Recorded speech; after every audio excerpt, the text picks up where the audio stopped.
This is The Clash, where the real world clashes with a true Christian worldview.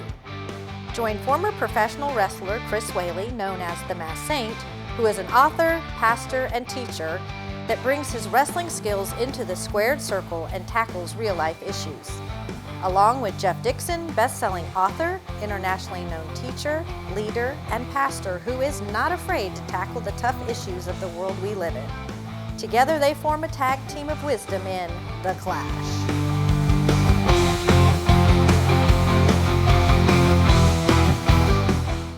Hi, welcome to The Clash. We are taking the culture and allowing it to clash into a Christian worldview. I'm Jeff Dixon. I'm joined by Chris Whaley. And we're going to be your host over these next few moments. And this is a very special set of episodes. Yeah. What makes it so special? Because it is about the most wonderful time of the year, Christmas. Christmas? What? This is a Christmas special? Yeah, we got a couple of them. Oh, yeah, that's right. This is the first of two Christmas specials. First of two. And so for those of you who are watching who want to be really hyper-spiritual, you just need to bear with us for this episode because we're not going to be overly spiritual here. We're going to talk about Christmas. On the first one. Yeah. The second one, however, we're going to be deeply spiritual, deeply theological. We'll probably even talk in a lower voice. Right. Because we'll talk like pastors. Right. I'll try to lose my country accent. Okay, yeah, we'll do that way. Well, and we'll see if we can, between the two episodes, do some things that will help you celebrate this Christmas season and have a little bit more fun. Yeah. Okay. Looking forward to it. So this is the most wonderful time of the year episode. Stay with us. We're going to go to a break and we're going to come back and we're going to talk about Christmas. And you're going to love it. Yep. What are you doing Christmas Eve? I'm glad you asked. And, you know, our folks here could join us. If you are in the Central Florida area, join us here at the Church at 434 in Winter Springs at 7 o'clock, Christmas Eve night for a candlelight service. It's outside under the stars. And if you can't be with us, go to touchandchange.net or the Church at 434 app, or you can find us on Facebook. And we're streaming live, and we would love to have you join us from 7 to 8 o'clock. We'll see you on Christmas Eve. We are so glad you came back because we're talking about Christmas. Right. Now, Chris, I want to ask you right front end. Yeah. Is this really the most wonderful time of the year? It is for me. I mean, I think it is for most people. It's about tradition. Of course, I know it's about the birth of Christ. But there were just so many things that I missed out on as a child. And it really became very special to me whenever I got married and started having my own family. And we started our Christmas traditions, like, start setting up for Christmas the day after Thanksgiving. Of course. And, you watch all those great Christmas movies, and I'm sure you have your favorites, and I have my favorites. And, you might want to tell me, what are your favorites, Jeff? Well, when I think of Christmas movies, of course, I'm always intrigued because Hallmark starts Christmas movies in October. Yeah. And so they're playing, even as we record this, nonstop. And they're fun. I mean, even though they're very similar and you kind of know where it's going. But they play them all year long. On Friday night, they play Christmas movies. And then in the month of July, they play, Christmas in July. And then it starts about the middle of October all the way through the first week of January. Because people love Christmas. That's exactly right. Yeah. I have a lot of favorite Christmas movies, and I have an all-time favorite. Now, do you have an all-time favorite? Oh, I do. Don't tell me. Okay. All right. So if you and I were sitting down and we were kind of mapping out how to get through the holiday season, Christmas season, what movies make your list? Me? Mm-hmm. Oh, of course I love It's a Wonderful Life with Jimmy Stewart. That would make my list. That's one of my favorites. I love the Home Alone 1 and 2. Yeah. I love, of course, Miracle on 34th Street. Right. Black and white edition. Of course. And, but, my all-time favorite is a movie called It Happened on Fifth Avenue. Okay. It was made back in the 40s. It's about this guy that lives in this... it's like the second world's richest man. He has a home in New York, and the bum moves into his house when about 3 days after he moves out, and he lives there in his house, and eats his food, wears his clothes, smokes his cigars, and he takes on a bunch of people, which he never does, but he's got a bunch of people living with him this time, including the owner's daughter and even the owner, and he doesn't know it. And it's just a great movie. I've never seen this movie. It's great. It's great. It happened on Fifth Avenue. They usually show it on the, Turner Classics. Okay. Yeah, if you're looking... Black and white film? Huh? Black and white film? Yeah, Okay. black and white. Yeah, it happened on Fifth Avenue. It is absolutely one of those that'll keep your attention the whole time. Really? And you'll love it and can't wait to see it again.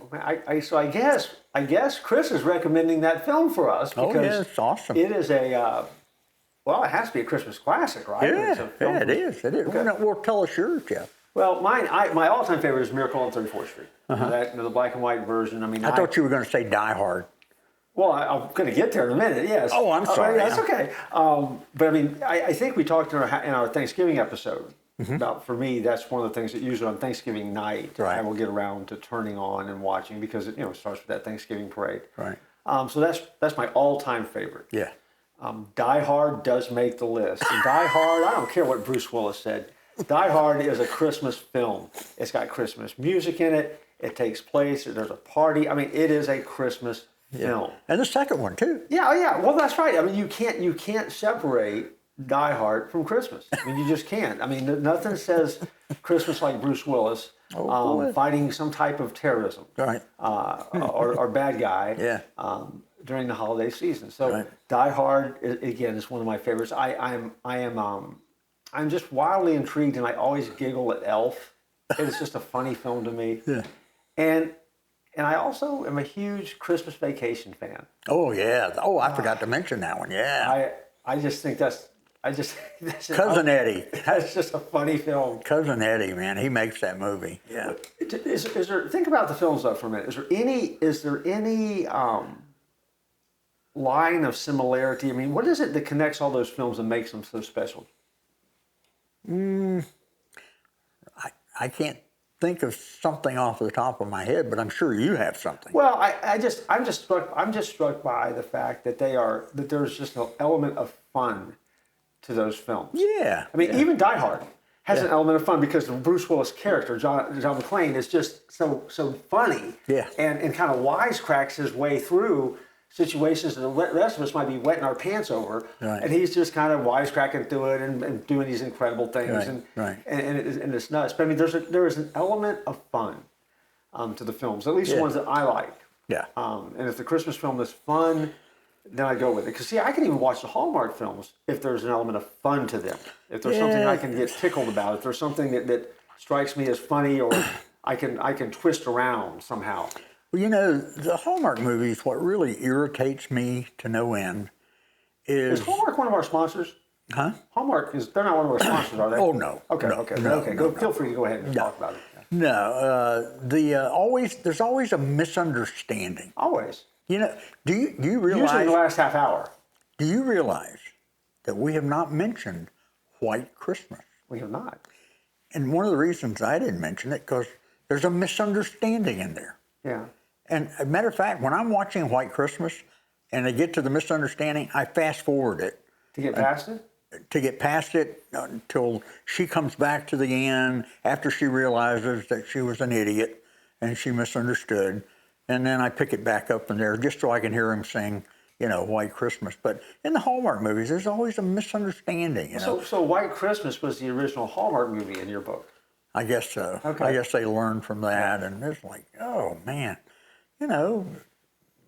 don't just eavesdrop on somebody and assume you know what they mean or whatever. That's what they do in those stupid movies, and it just drives me up a wall. Well, the thing that I get tickled about with the Hallmark films is the fact that you see the same actors and actresses in different roles, and so I get confused as to whether this was a nanny who became a princess, or she was a writer that went to Vermont and got snowed in and then fell in love with the handyman at the hardware store who had never left the hardware store. But then the mayor of the town might be Santa Claus in disguise. I mean, sometimes it all kind of meshes together in one big film, but you always know that in the last 2 minutes, they're going to kiss. Yeah. and then we're going to pan away. Yeah, and I always say this when my wife and I are watching it, and they kiss, and I always say, mighty stupid thing to do during flu season. I always say that. Well, I think I make some wisecrack about the fact that it's not going to last because we're going to see the same actress in some other city with some other guy in the next film. So, there you go. There you go. Hey, it happens. It happens. Well, hopefully you have some films that you think are fun because again, I mean, there's an element of fun to those films, and I like them. You know, and fun though really is an important part of Christmas. I mean, if we think of even the spiritual side of Christmas, right? I think that there's an element of fun that makes this time of year exciting, even for folks in the church world and stuff like that. I mean, if it's not fun, then we've missed what we're celebrating. I mean, Jesus came and gave us the greatest gift ever. Yeah. And so it should be fun. I think that honors him in a lot of ways. Yeah, and you know, some of my favorite songs are the Christmas songs that we sing in church. Ah. Yeah, I love that. Way in the Manger, Silent Night. Hark the Herald Angels Sing, and I love all of that. Well, now, as we think about Christmas songs, I was thinking about music. I mean, I like Christmas music as well. And you know what? Just like Hallmark Channel starts early, man, Christmas music cranked up early this year. I got it on Sirius right now. It's on channel 105 on Sirius. Well, you have that, and then you have all the apps if you have XM Radio. Oh, yeah. Where they play all sorts of Christmas stuff. You can listen to one to go to sleep at night. Yeah.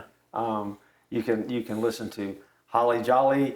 You can listen to Christmas Traditions, which is the classical, you know, Bing Crosby, Nat King Cole, that kind of stuff. And then you can go to Pandora and put in Carpenter's Christmas. Oh. I mean, I'm a 70s child. Okay. So I love to hear Karen Carpenter sing those Christmas songs, you know. And then they got Perry Como on there and Bing Crosby and all the old ones on there. So you got quite a selection for Christmas. Well, and one of the things we want to recommend to you guys who are watching us is that we actually have a streaming radio show that happens starting on Thanksgiving through the first of the year here at the church at 434. It's called W434 Christmas Radio. Right. And you can find that by going to our website at touchandchange.net or downloading the app, the Church at 434 app, and you will hear Christmas music 24 hours a day, all through the Christmas season. And in the middle of that, you will hear conversations that take place where we talk about Christmas things, kind of like we're doing right now. Right. That we kind of break that up a little bit along the way, too. So, I mean, that's great fun. You need to check that out and see and have some fun with that. And can I say something too? If you download the app for 434, there's no cost to that. You're not going to be getting annoying emails from us. You're not going to be getting, you know, text from us or anything. No pop-up ads? No pop-up ads or anything. Matter of fact, if you go to our websites, Dixon on Disney or themasksaint.com, we're not going to annoy you, and you know you're not hooked in there. No. I just want to get that out of the way. Yeah, we only annoy you when you choose to watch us. Yeah, and that's the only annoying thing we're doing. That's it. So we're going to take a quick break. We're going to come back and talk more about music. Okay. Right after this break. Chris, I was just sitting around wishing I had something good to read during the Christmas season. You got any suggestions for me? I have. It's called Harold's Heavenly Christmas. Wow. And it's a book that I wrote, and I'm still hoping that it's going to be on Movie of the Week, and script's already been written for it. So just a feel-good, great book. If you like to watch those Christmas movies, you will love Harold's Heavenly Christmas. Okay. It's about a firefighter who dies and if you like It's a Wonderful Life, you know, Harold is the new Clarence. Wow. All right. Well, thanks for the suggestion. Yeah. And why don't you take that one too? Harold's Heavenly Christmas, and enhance your Christmas holiday reading. Hey, it's me again, and I just wanted to take a moment and invite you to check something out. It doesn't cost you a dime, but I think that it's something you might really enjoy. The Church at 434, where I'm the pastor, where Chris Whaley is on staff, we have an app, and that app is absolutely free. You can find it by going to the App Store for iPhones Just type in the Church at 434, or go to Google Play for Android phones. Again, the Church at 434. And when you get there, you're going to find a number of resources that are designed just for you to encourage you in your spiritual growth, in your walk with Christ. There's going to be some things that will entertain you, that you'll laugh at, that will be fun.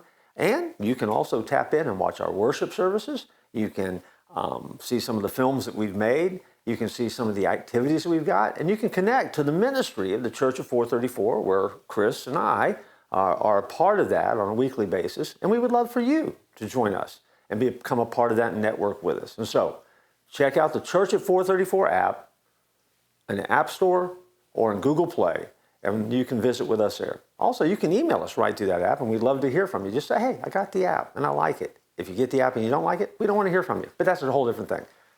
Let's get back to the Clash. It's the most wonderful time of the year, and we're here with part one of our Christmas special series. Right. And it's only part one because, well, we're not going to get all in on this one. Yeah. No, we got more stuff to talk about. Got to have another one. Yeah. So, but we were talking before the break about music. And so, Chris, we talked about a number of songs, and we put in some shameless plugs for, the Church of 434 Christmas radio. But do you have a favorite or a couple of favorite Christmas songs? What are they? Why? It has just increasingly become a favorite of mine is that song by Mark Lowry, Mary Did You Know? I love that song. My daughter sings. She's a music director at a church, and she's a music teacher. And I've heard her sing that song so many times, Mary Did You Know? And when you just, think about that song, asking that question, Mary, did you know that your son was going to do all of this? And I just can't get enough of it. I love it. Matter of fact, you're doing a series on Wednesday nights called Average Joe. Not Your Average Joe. Not Your Average Joe. I think somebody should write a song about Joseph. That would be cool. That would be. You never know. Mark Lowry might have that on his radar. Well, because when he asked the question, Mary, did you know? Joe knows. Yeah, Joe knows. Like we did in a song. That's exactly right. Didn't even think of that. What's your favorite Christmas song? I just want to, before we go away from Joe Knows, if someone writes that song and takes that title, we need to get a cut. Yeah, at least a little bit. Okay. Yeah. My favorite Christmas song is, I'm on record with having a favorite Christmas song that most people say, why would a pastor have this as a favorite Christmas song? And we've broadcast this and podcasted other times and stuff, but my favorite Christmas song is Old City Bar. Old City Bar? Old City Bar. I've never heard of it. It's a story song. You need to listen to it. It's a story song. My favorite Christmas group is the Trans-Siberian Orchestra. Oh, I love them. Yeah. Because they take the classical, they take the standard Christmas traditions, they blend them together. Got that lot of 70s, 80s rock to it. Great musically, great rock and roll voices. Yeah. And they tell stories. And so when you go to a concert, it basically is a story that they tell with music woven through it. And it's a lot of times it's very, very moving. And it's amazing to see. And I see them every year as part of my Christmas celebration. But there's a song called Old City Bar, which is a story song. By the way, you know who made Trans-Siberian Orchestra famous? I mean, they were on nobody's radar. You know who made them famous? I'm thinking about the guy down in Tampa, the radio guy. Rush Limbaugh. Oh, because he put him on. Rush Limbaugh. He had the bumper music, and it was always Trans-Siberian Orchestra, and nobody had heard of them. And one day he just started talking about them, and all of a sudden, they exploded because he had 20 million listeners. Sure. So they certainly should have been at his funeral. Well, I guess so. He helped them a lot. Wow. I'd never heard of them until Rush Limbaugh. Really? Yeah. Well, they have, I think this is their 25th year. Yeah. I'm not sure. But Old City Bar is a story song. And they do it? They do it. It's about a guy, a bum, who is going to spend Christmas Eve in a bar. And sees the most incredible encounter that takes place that helps him believe in the magic of Christmas and helps these bums that are in the bar discover what Christmas miracles are all about. So it's one of those songs that kind of takes the Christmas story, but it really kind of shoves it into a secular setting that is unexpected and unplanned Wow. and miraculous. And so, and so for me, so it's not a Jesus song per se, Right. but I think in so many ways it just captures Right. some of the grittiness of that first Christmas. And so, yeah, I hear that song and I'll just kind of go into La La Land listening to it. It's pretty amazing. That's my favorite Christmas song of all time. Old City Bar. Yeah. Most Okay. pastors, Okay. they can't claim that. Yeah, I know that. But you're not the average pastor. Well, music though makes the season, and I love the stuff we do at church. I love to hear the stuff on the radio. I like the fun stuff, the silly stuff, and I like the stuff that points us right back to the Savior, because that's at the heart of what we're doing here. Absolutely. So tell me for a minute about Christmas traditions. Right. What kind of Christmas traditions do you have that really make the season meaningful for you?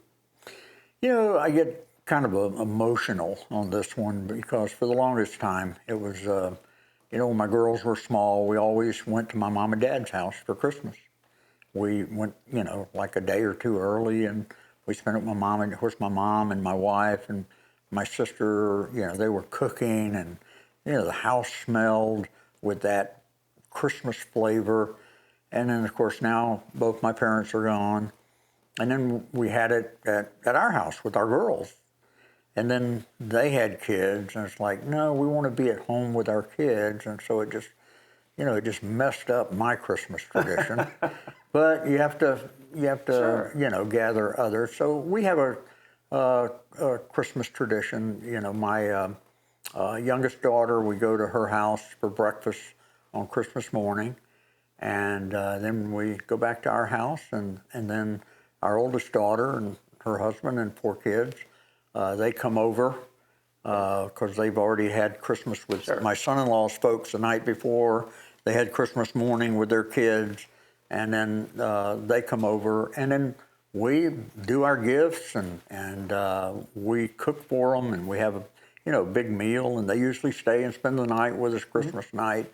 And then I get real sad the next day when they leave. Sure, it gets real quiet, right? Yeah, it gets so quiet and all. So, we're still rebuilding those Christmas traditions because they have a tendency to change as you grow older and as your family grows older. So, what about you?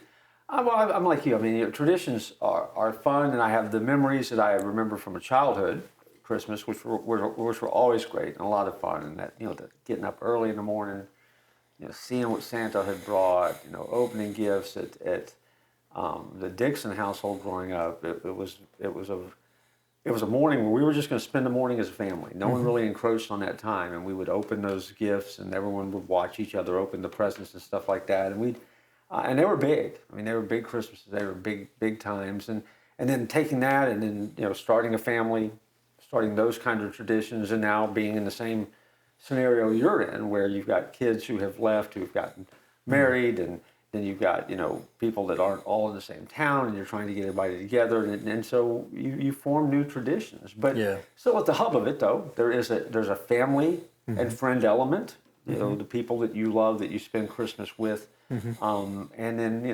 you enhance it by giving gifts and eating food and laughing and tell stories and create memories. That's a big deal. And if I could suggest something to our audience to do for Christmas, is something we do, is we always try to include on Christmas Day someone who doesn't have a family.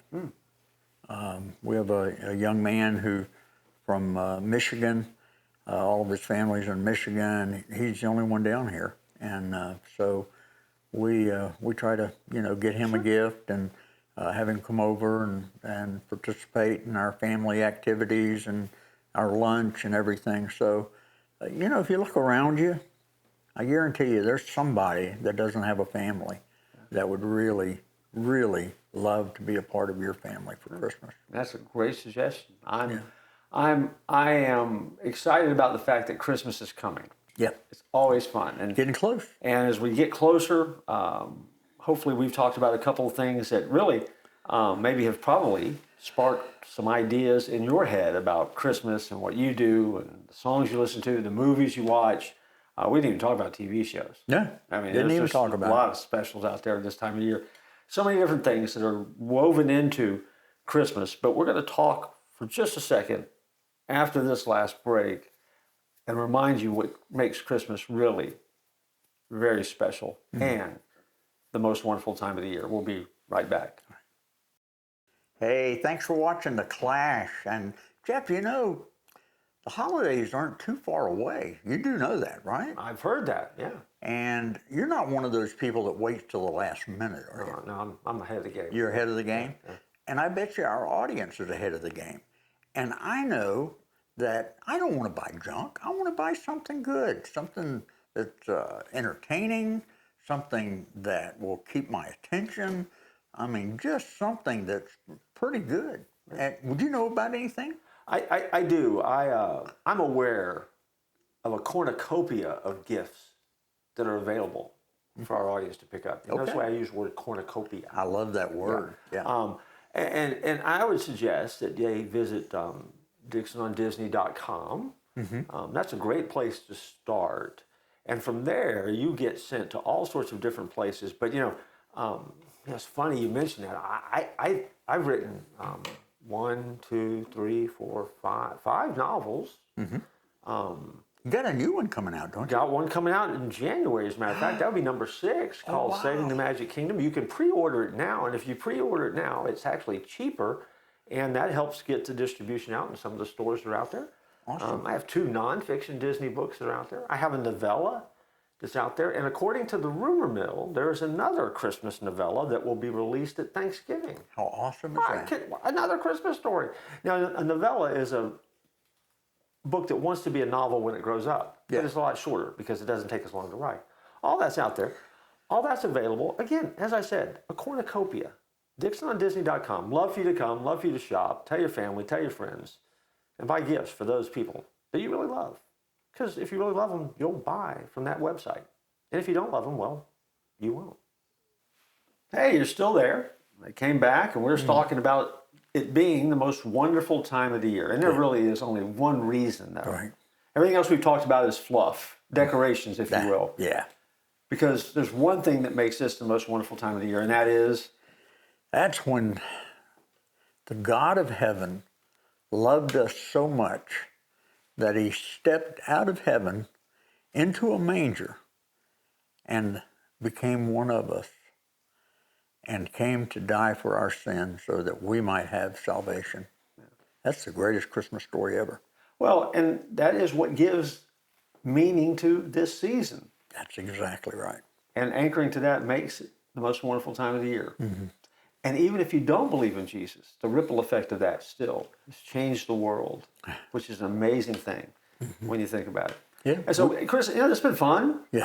Kind of talking about Christmas stuff. I'm feeling a little bit festive, getting ready. It's just, we're getting closer. So excited about it, but I'm also excited about the fact that this is not our only Christmas special. Yeah, we get to do another one. Yeah, so we're going to do a extra special, I guess, next time. Yep. And so we want to invite you to come back and be with us on the Clash. Don't miss that one. Don't miss that one. Is it going to be good? It's going to be great. All right.